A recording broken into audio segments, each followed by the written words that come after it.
The old preliminary investigation.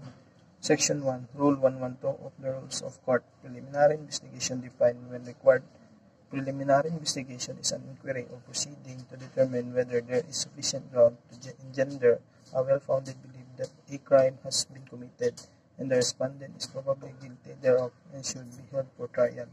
So the new preliminary investigation, Section 7, Rule 4 of the Department of Justice, Circular Number 015 Series of 2024, preliminary investigation is a summary proceeding to determine whether a person should be indicted in court after ascertaining based on the evidence provided and after case build-up has been conducted that there is a prima facie evidence with reasonable certainty for the respondent's conviction and that he or she should be held for trial. So, the three main purposes of preliminary investigation are: first, determine if a crime has been committed; two, to identify the perpetrator; and three, to collect and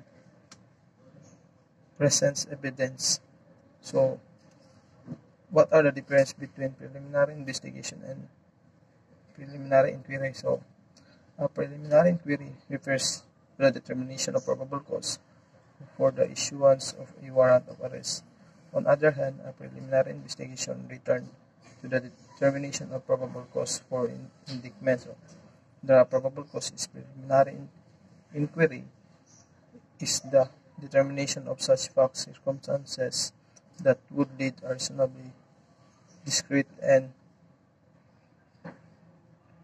prudent person to believe that an offense has been committed by the person sought to be arrested, as distinguished from the probable cause that is sought to be determined in a preliminary investigation. In such case, probable cause refers to the evidence that engenders a well-founded belief that the crime charged has probably been committed by the respondent and should be held for trial.